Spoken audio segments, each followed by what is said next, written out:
Power Sports on Power 98. It's that time of the week when we turn the focus onto the sporting world. It's the Power Sports Show on Power 98. I'm Raj Kumar, and my co-host Jeremy Ratnam is not available for today's show, which is for episode 92.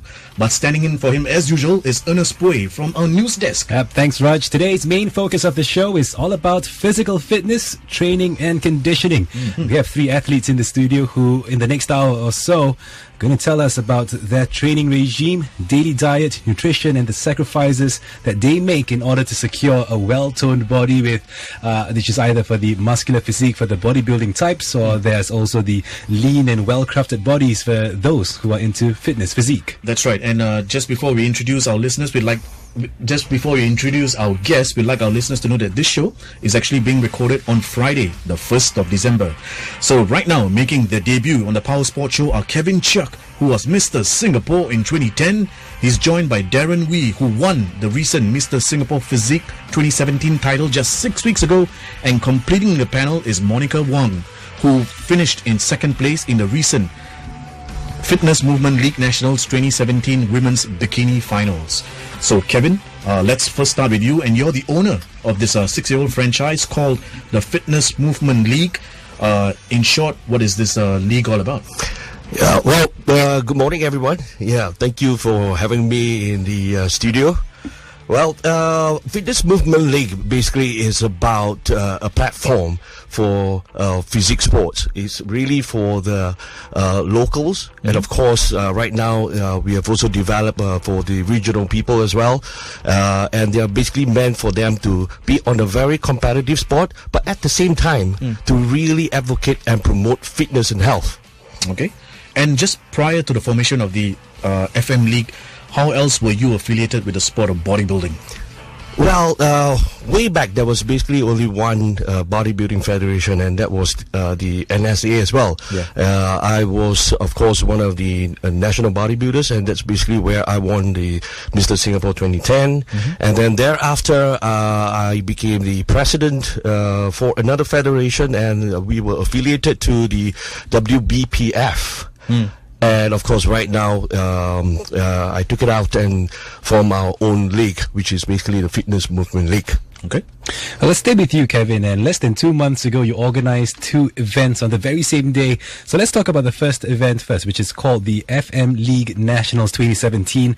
It comprises of 3 titles on offer. They were the Mr. Singapore Championship, followed by the finals in Singapore Fitness and the Model Search as well.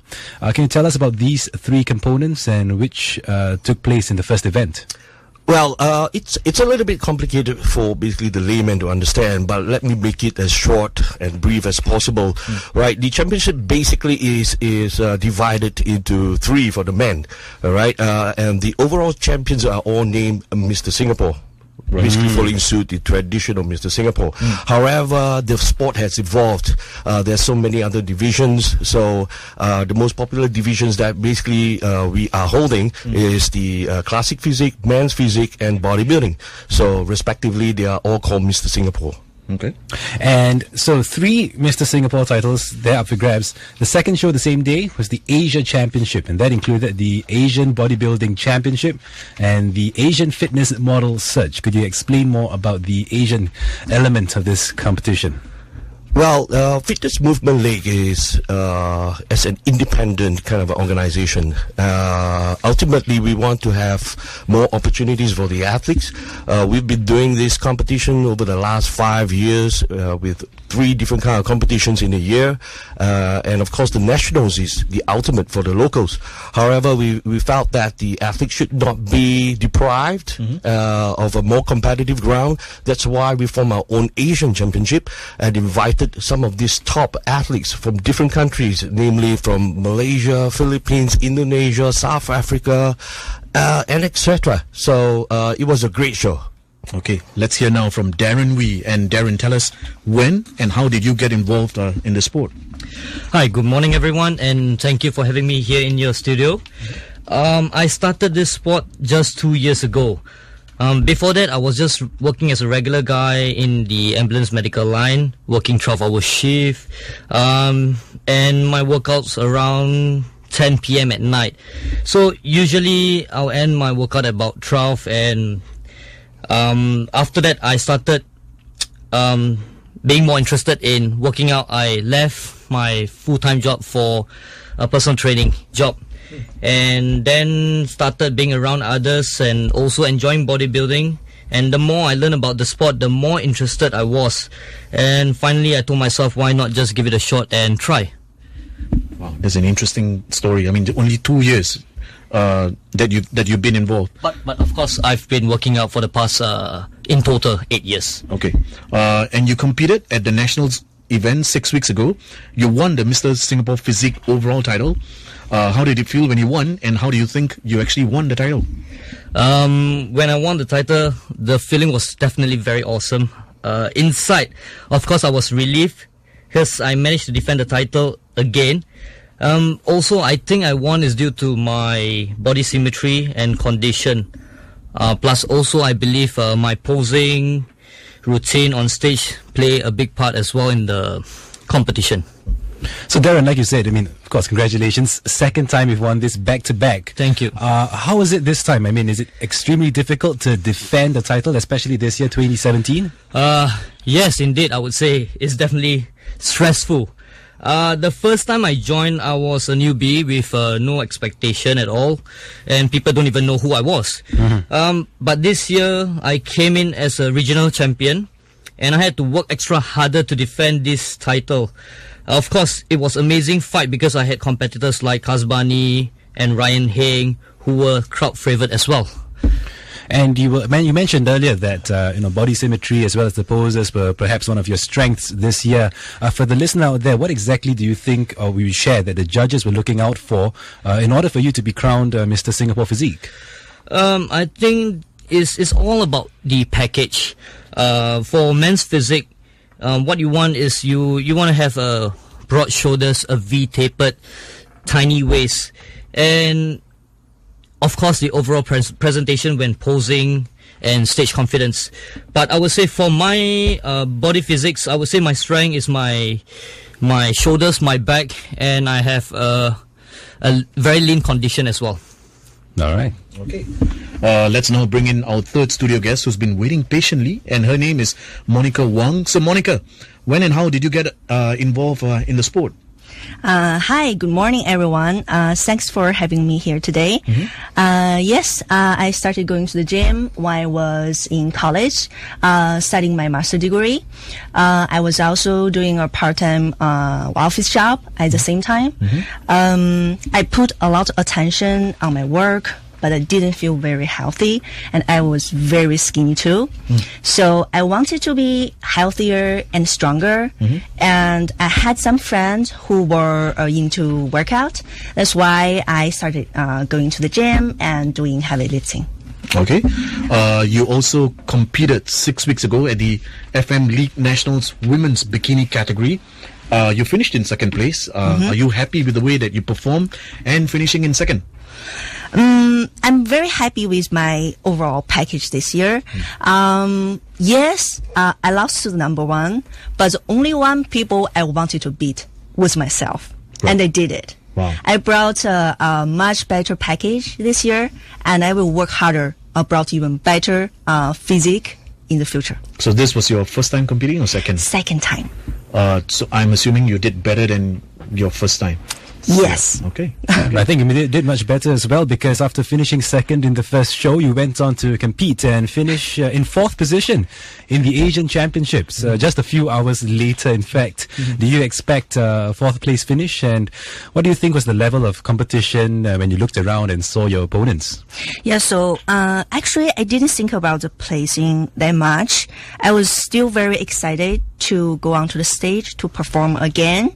I also prepared 2 different bikinis this year just to make it more interesting. For the Asia show, we have bikini competitors came from overseas with very good condition. I think it was definitely a very competitive and high standard show. So in your bikini category, what did the judges take into account when assessing each of the competitors? I think for bikini category, the judges will look into overall package. The first one will be overall physique, overall balance. The second one will be the beauty presence. So the judges will look into your hair, your makeup, your skin tone, your nails, your bikini color, even your high heels. Your nails. Yes. They can see from. Your nails. They can see from where they are, or it's not like they come up and inspect you up front. Well, no, right? That's not a sergeant major. It's a judge. I don't know what. Yeah. Okay.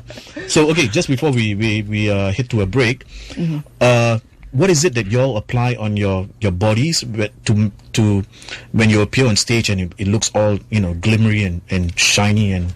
Yes, actually, everybody will do spray tan at backstage. At backstage, you all are spray tanning. Yes, competition like top coating. So before that, I did one coat as well. You need to go to the spray tan salon. Right. And do one time by yourself. Yeah. And then the next day, right before you go onto the stage, you need to top coating as well. Kevin, do you do the same thing as well, or you apply oil instead? Yeah, during my time it was a little bit ancient, so we had to put on this cream that basically streaks all the time, and it stains anything that you touch. Is there a particular reason why though?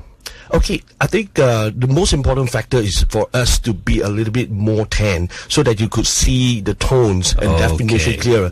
Don't forget we're on stage and we have very strong lights basically blaring at us or glaring at us. So we really need those colors. It's almost like somebody performing on stage and they need a heavier makeup than usual. Yeah. If you're tuning in to the Power Sports Show, I'm Ernest Poi sitting in for Jeremy Rodnam today. I do have alongside me Raj Kumar, and today it's all about bodybuilding and fitness physique. To help tell us more, we have with us in our studios Kevin Chiak, who is the founder of the Fitness Movement League. He is joined by Darren Wee, who won the Mr. Singapore Physique 2017 title just 6 weeks ago. Completing the panel is Monica Wang, finished second place in the recent FM League Nationals 2017 Women's Bikini Finals. Kevin, let's resume this segment with you. And as part of your FM League Nationals event 6 weeks ago, like you said, you were to crown 3 guys as Mr. Singapore for the categories in bodybuilding, classic physique, and pure physique. Can you tell us what do the judges look for in terms of judging for the classic physique division? Okay, just a very brief rundown. These 3 divisions basically is aggregated by the level of muscularity and size, right? So the physique guys are basically classified by their height, and then of course the classic physique, they are basically segregated by a calculation of their height and weight proportion, and then of course the bodybuilding by weight only. So you basically can get a person that's not very tall, but of a very massive kind of a stature, right? So, but for classic physique, basically is quite new around the world.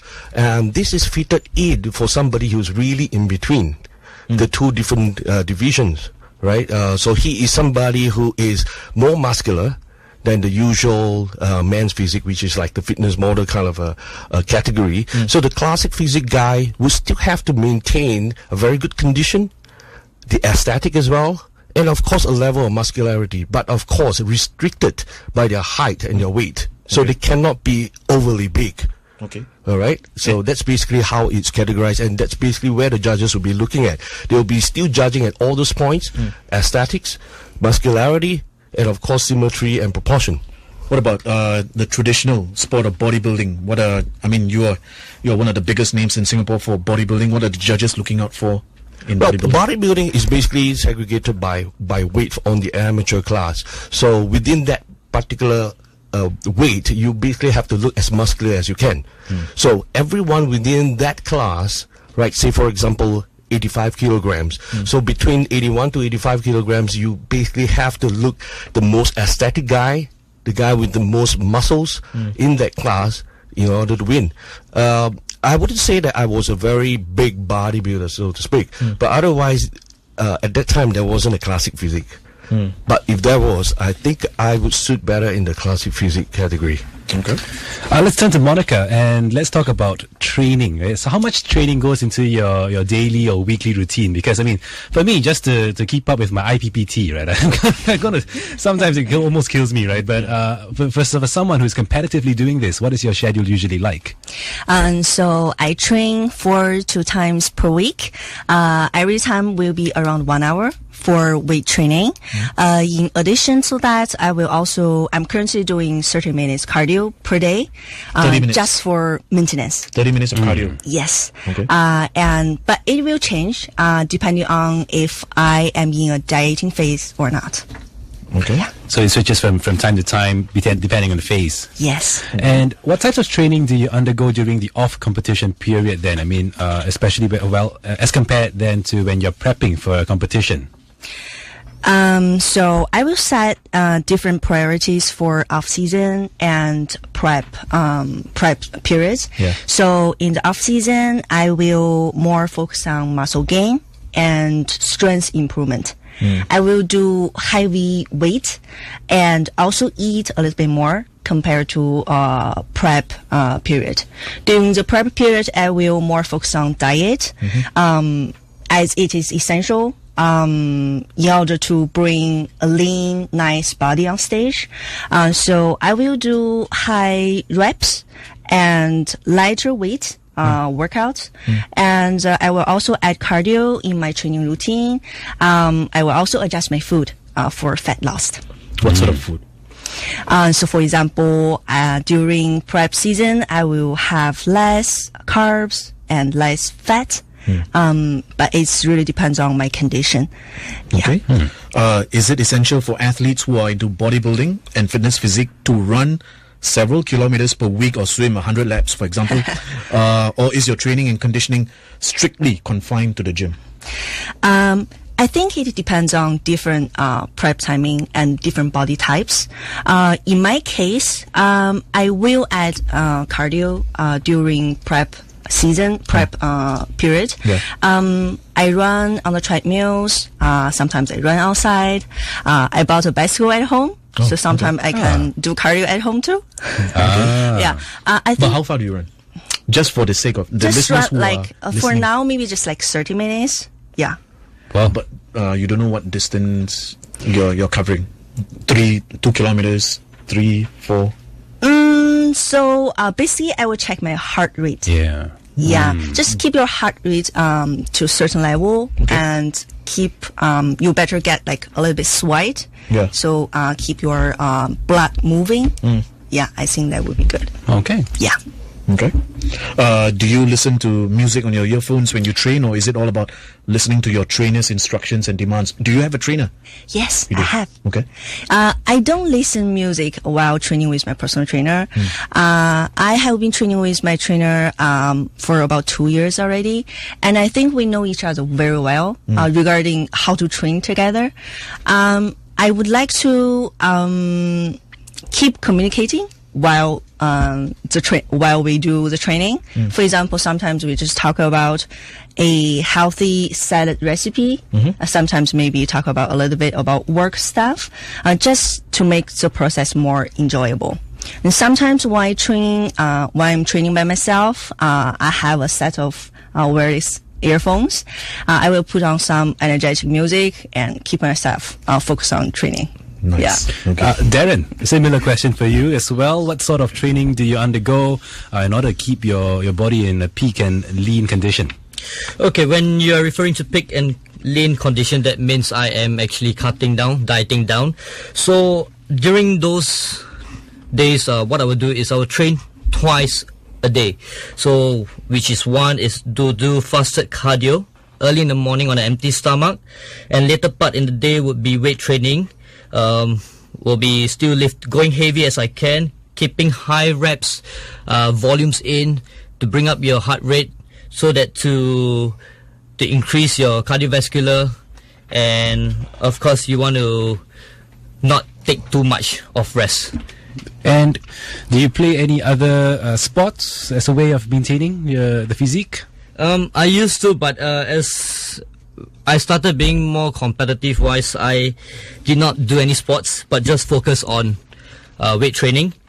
Like for example, because the reason why I don't have any time to do any sports is we only have 365 days in a year and about 12 months. So you got about 30 weeks.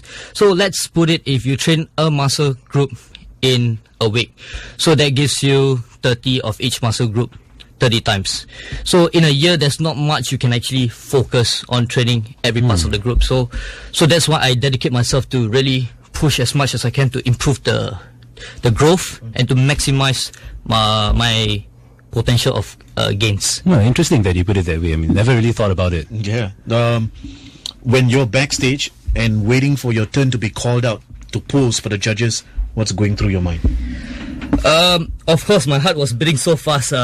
Before it was my turn, I told myself to give my best and enjoy the moment and to give the best show ever for the crowds and also my loved one who was there supporting me. Okay. Do you get to choose your own music to be played at the arena during your series of poses, or do all of you come out in groups of 3s or 5s and all pose at the same time? Okay, for music wise, in physics competition, we don't get to pick our music, so the music was played randomly. In terms of posing wise, we will do our individual walkout posing that is created by ourselves, and of course after that, followed by a comparison. We will line up together and do a 4 compulsory comparison poses. Okay. Let's turn over to Kevin. You competed in several international tournaments leading up to 2010. What's the main difference then competing in the 2 previous decades as compared to competing today? Well, I think the level has gone up, obviously, because there are more information that's available to everyone. There's lots of exercise videos. There are lots of advices on nutrition. So with that, a lot of people can experiment different things. So on top of that, of course, now there are more people going to the gyms, and obviously there will be more people competing. So it's definitely tougher. And of course, then.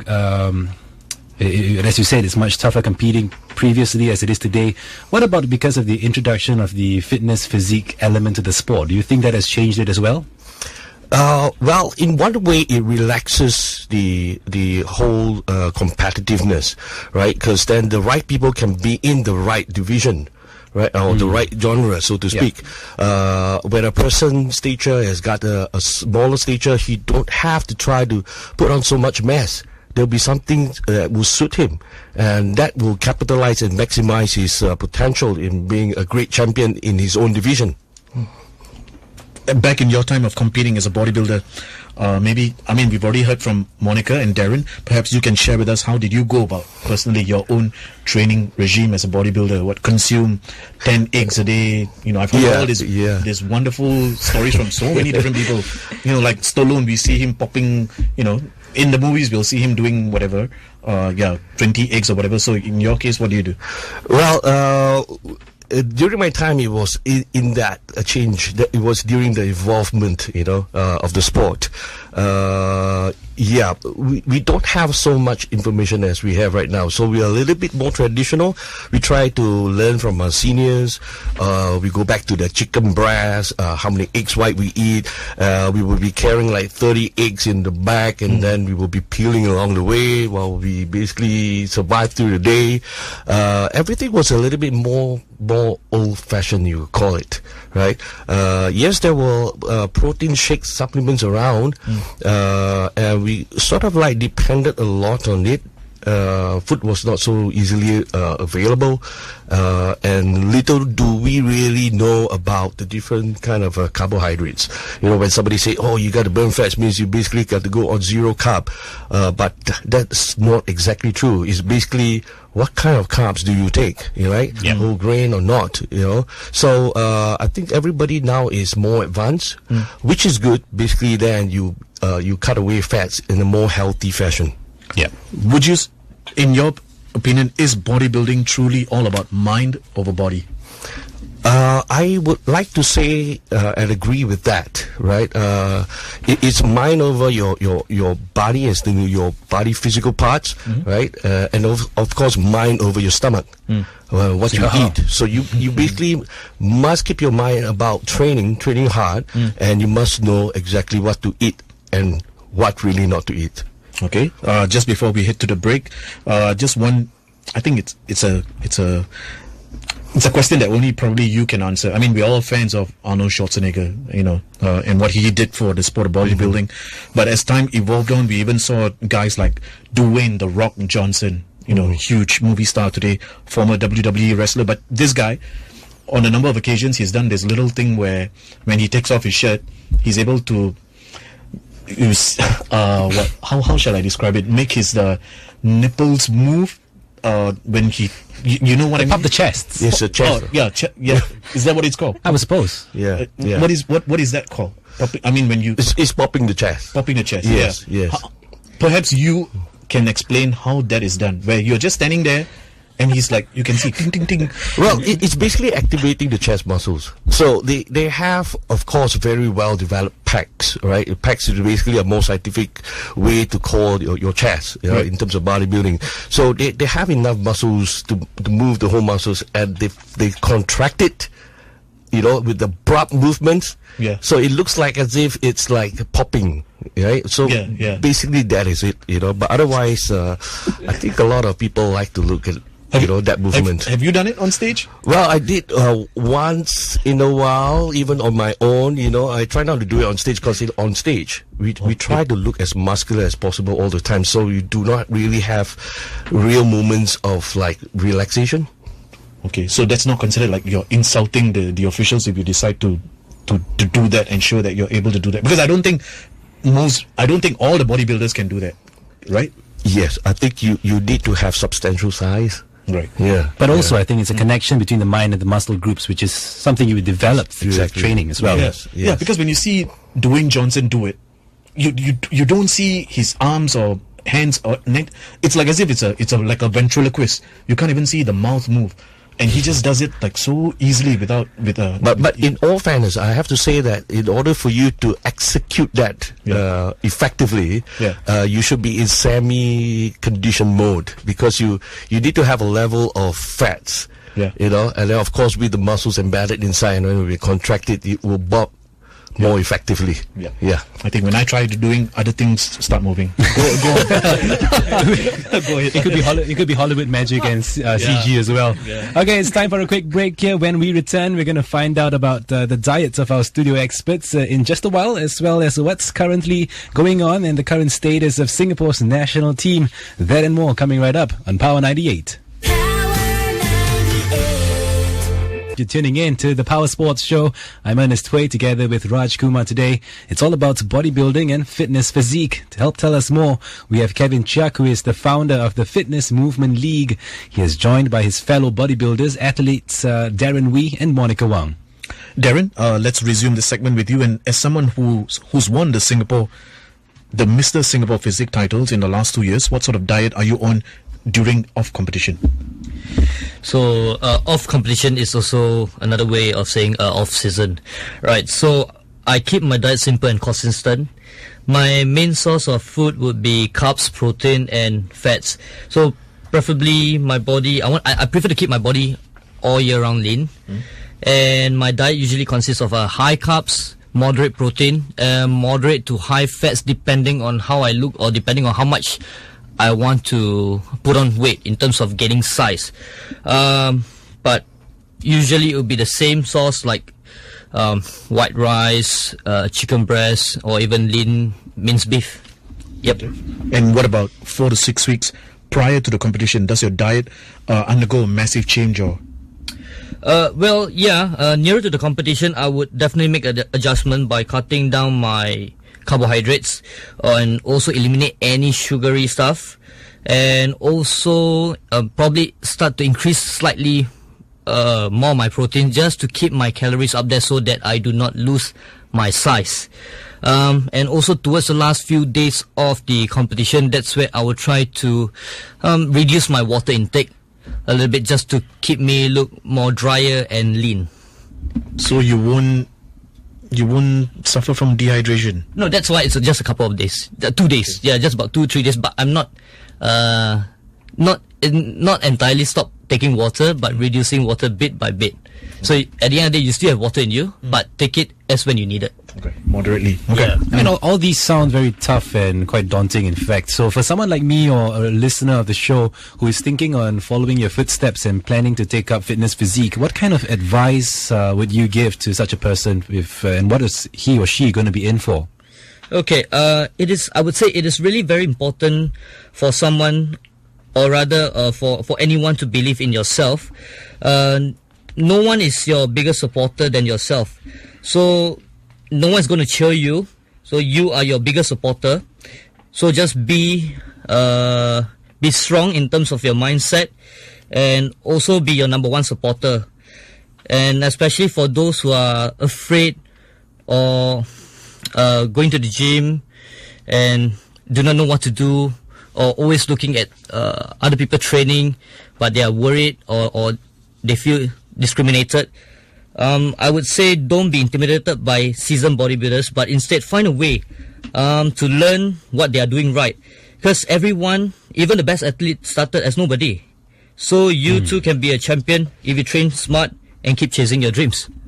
And I would say that there seems to be a lot of things going on. Take, for example, supplements, so proteins, creatine, I'm sure there's everything else in between, and even the different types of food that you mentioned, right? What do they need to know? What do they need to sacrifice in terms of food and intake to achieve desired results? Okay, for the listeners out there, I would say that it's not necessary to take supplements, because supplements are known for supplementation.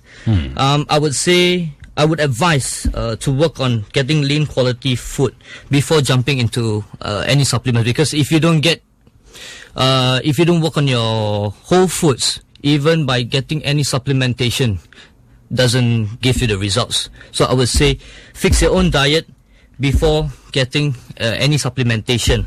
And also food to avoid mainly is refined sugar, fried stuff, and even oily stuff, and also those are high in fats as well. Yeah, so nutrition before supplementation. Definitely. All right. All the stuff that he mentioned, I'm consuming all the opposite. So that explains what I've been going through for the last 10-15 years.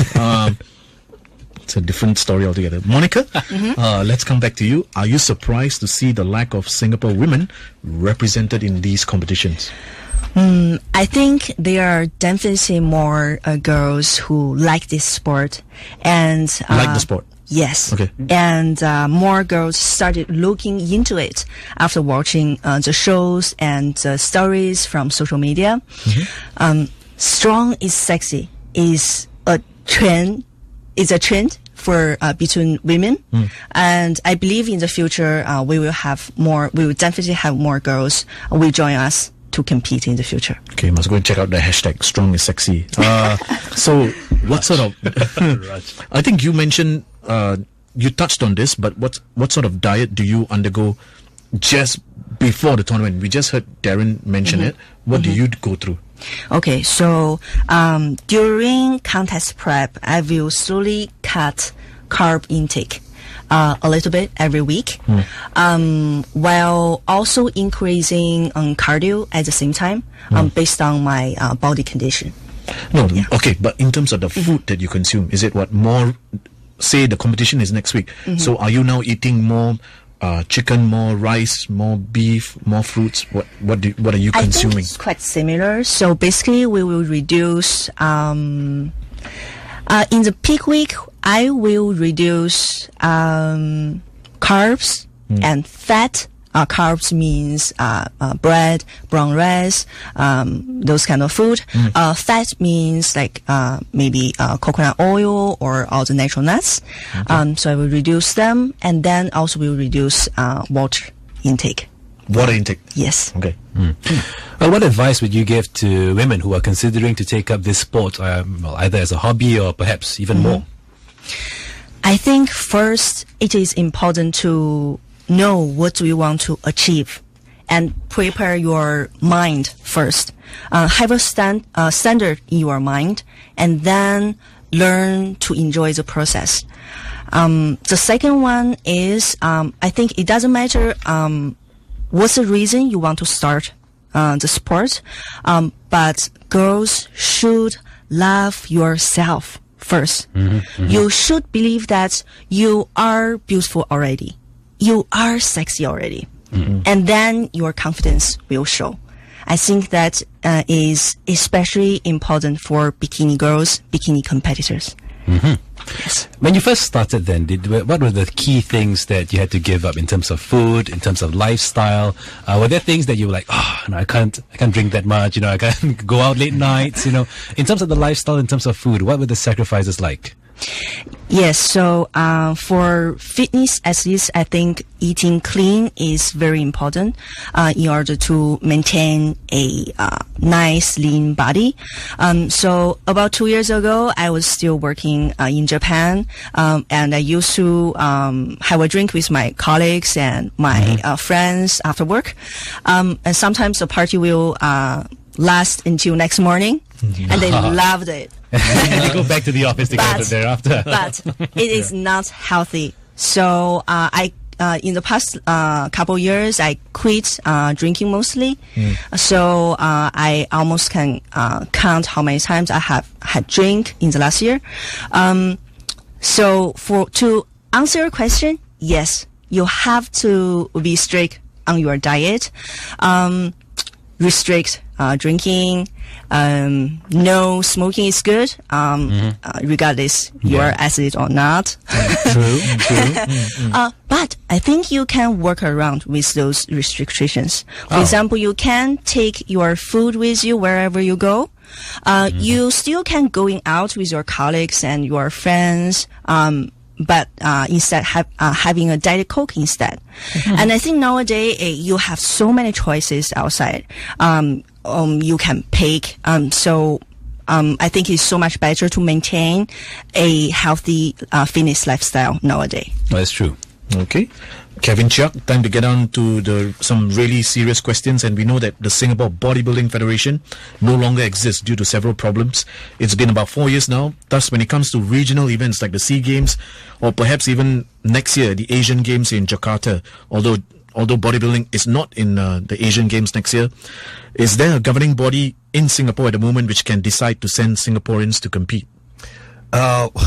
Well, I guess the only call that can be made right now is basically SNOC. But the Singapore National Olympic Council. Yeah, exactly. Okay. So, but otherwise, the respective so-called organizations or federations in Singapore that is basically organizing competitions would not be in that position to make that call. More so when there is no bodybuilding in the Asian Games, right? So, the Asia Olympic Council probably will have to look into this and probably nominate an IF, International Federation, to basically be in charge of this, and then I think things then can move forward. But otherwise, right now, I think the athletes are still enjoying the platforms available to compete, and it is still as competitive, and it's still going around the world, and we still can basically make it happen. And right now, I think most of us has got some affiliation to some world federation that basically will give us more regional and international grounds. Yeah, I mean, the SEA Games wise, we haven't seen bodybuilding from what I remember. At least the last two SEA Games there weren't. KL a few months ago didn't have it. Singapore 2 years ago also didn't have bodybuilding. But you mentioned the existence of a few federation bodies in Singapore. There is one, of course, known as the Singapore Federation of Bodybuilding and Fitness. There's another one called the World Bodybuilding and Physique Sports Federation. There's a third one called the Natural Bodybuilding and Fitness Association. There's a fourth one called the National Amateur Bodybuilding Association, and together with your own movement league, that's 5 organizations in Singapore running their own events, but none of you are allowed to send Singaporeans to compete globally. Well, it depends on which part of the world, so to speak, right? But otherwise, like I mentioned, we all have our international affiliation. Yeah. We also have keen enough competitions for all these athletes to basically compete on, right? FM League, or rather Fitness Movement League, is very fortunate that, during our Asia Championship, we managed to basically secure an affiliation with the IFBB, International Federation of Bodybuilding and Fitness, Pro League. So this federation is the same stage where Arnold Schwarzenegger was basically crowned 7 times Mr. Olympia. So that's where the ultimate bodybuilders usually will come from. So we are very proud of that. We look forward to even our very first pro qualifier that we will be organizing in Singapore, 2018 on the 4th of August. Nice. So the competitors that compete on this stage, the overall winners basically will get a pro card to basically move forward on the right path, and if they go on further and do well, they will be on the Mr. Olympia stage. And ask any athletes, everyone will want to be there. Right, the Mr. Olympia stage. That's the pinnacle of the sport. Exactly. So then, what are the steps then? What needs to be done and who is required to put a plan together? What team is required to put together and speak to perhaps Sport Singapore, the National Olympic Council, to set up a new national organization to oversee the sport in schools, in the community, or perhaps even to receive funding as well? Because right now, I mean, we know the existence of several local federations, but like Ernest said, so how is the community going to get involved? What are their plans to improve the sport at the school levels? Right. Ever since the last NSA, basically the National Sports Association for Bodybuilding, was desanctioned, so to speak, right, by SNOCA and Sports Council. FM League has taken, the liberty and, of course, started providing the platform continuously, right, to just basically breach it. And we've been doing that for the last 5 years, this year inclusively, right? And we are continuing the sport. Hopefully, of course, one day, in all these games, they will start bodybuilding again. And then perhaps we would like to basically take the initiative to basically go and talk to, the authority, whichever authority that's basically in charge of this sport or these games. And perhaps, of course, send our athletes. But otherwise, right now, like I said, we have global and world competitions that the athletes can still be very competitive with. And there will be no lack of competitions to go to. So at the start of the year, veteran Joan Liu became the first Singaporean to be awarded the International Federation of Bodybuilding and Fitness, or IFBB, the Pro card, as we mentioned earlier. What does this historic achievement mean for Singapore? Well, first of all, I'd like to congratulate her. Like I mentioned earlier, now we are affiliated with this same federation, the International Federation of Bodybuilding and Fitness, which is, of course, the pinnacle of the sport entirely in the whole world. So she has really done a good job to be the first, but otherwise it's basically opening up this so-called possibility, Usually when the sport is at the top, a lot of people would think that it's not possible, but otherwise she has shown that even a local bodybuilder can basically reach that ground.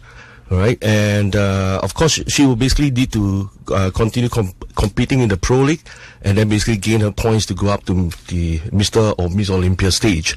And of course, again, we are providing, FM League is providing this similar platform next year, 4th of August, for athletes to compete in. There'll be 9 pro cards to be awarded in 9 different divisions. Right, so there are lots of divisions that will suit anybody who's interested in the sport, provided they're good enough to basically win it. Yep. I'm sure our listeners want to know, is there money to be made, and can bodybuilding or physique competitors in Singapore make this a full-time career? I believe in any sport, anybody can make a career out of it, right? Regardless of whether it's bodybuilding, tennis, swimming, or whatsoever. However, in sport, you have to be the top sports athlete in order to make the money. I mean, there are tons of swimmers, but there are tons that's not making money. That's true. So in any sport, if you want to make a career out of it, you basically have to win it and be at the top of the chart. Right? But otherwise, you see, for athletes, sport serves a different function. It's all about our passion. It's about our own justification. And it gives us a certain thrill, basically, to be victorious in whichever sport we are in. Okay. Kevin, doping and the use of performance-enhancing drugs was a problem for some of our previous national athletes and star performers. Kevin, how is the situation with the sport in Singapore today? Well, I think it is obviously improving. The sport has evolved since then. At one point, there was only one category, that's basically bodybuilding. So everybody has to be very muscular, so to speak, right? That's why some people who are not suited for that division want to gain muscles by basically doping themselves, right? But otherwise, right now, we have the least muscular to middle muscular to more muscular. So it depends on what kind of a body type you have. As you know, we all are of different kind of a stature. So some of us are smaller bones with smaller waists, and some of us are actually quite stocky. So there's no point for somebody of a small frame to try and put on so much muscles, by doping to reach that category. There's something that is available for you. So there's basically no requirement or no need for doping. Well, with that then, Darren, let's turn back to you for a minute. 2018 coming right around the corner. What are the plans for the next year?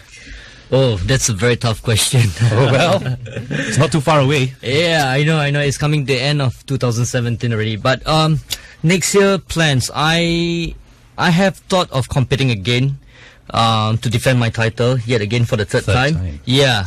But there's a lot of things going on for next year. Of course, we all have our own personal things to do. But then again, to be a strong competitor, my heart is always in this sport. So it's very hard for me to disagree or to not compete. So I would say highly likely I would definitely go back the scene again to defend my third title.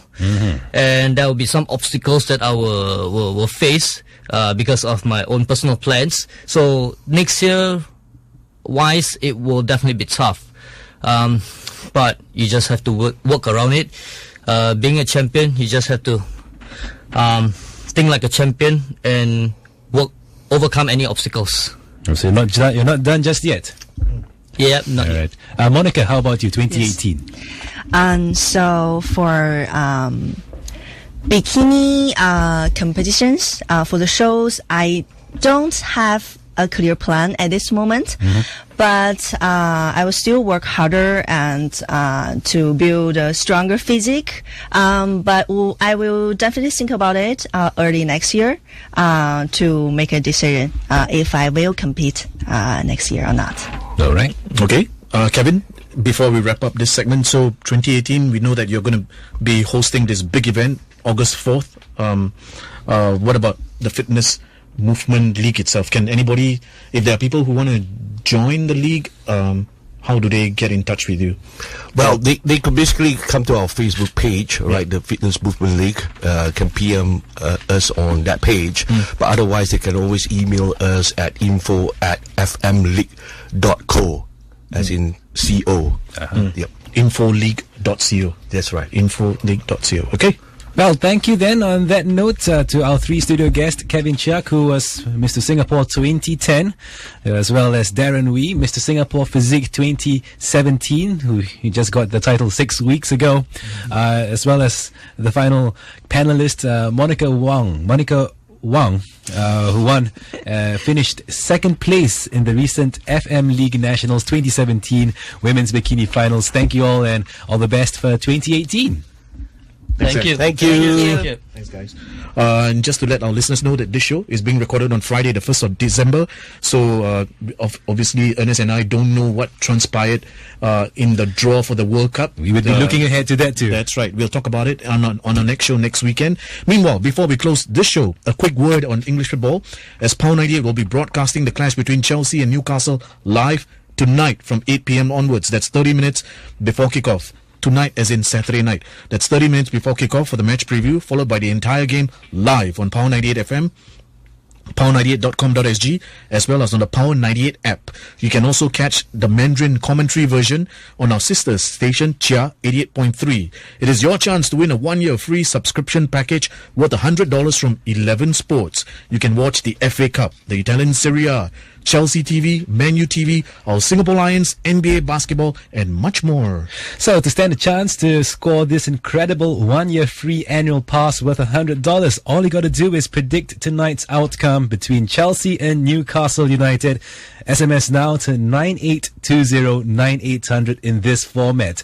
Power, MOTW, space, your prediction. If you think that Chelsea is going to win, text Chelsea. If you think Newcastle is going to win, then text Newcastle. If you think the game will end in a draw, then text draw. Don't forget to text your full name and IC before tonight's kickoff at 8:30 p.m. The last SMS entry we'll be taking is at 8:25 p.m. And the winner of Power 98's Premier League Match of the Week will be announced on Monday during Power Up with Jeremy and Carmen after 10 a.m. onwards. So stay tuned and best of luck. Ernest, your prediction for this game? So it's a bigger match than most people think. Rafa's going back, so I'm going to put it at 1-1. Really? And Wow. yourself? I think the fact that even though Antonio Conte, I think, is banned for this match because of in midweek Chelsea beat Swansea, but the manager got sent off for his comments to the fourth official. This is Newcastle's first trip back to the bridge since January 2016. It's always been a close affair. Back then, I think it was Steve McLaren who was in charge. Now, like you said, it's Rafa. But the fact that the Magpies have not won in 5 games, Chelsea are still pushing strong. For me, I think Chelsea will nick it at home by 2-0. All right. So thank you then to yourself for tuning in. And on behalf of Raj Kumar, I'm Ernest Tway saying thanks for listening in. Hope you have a good weekend ahead. Bye for now. The music you love.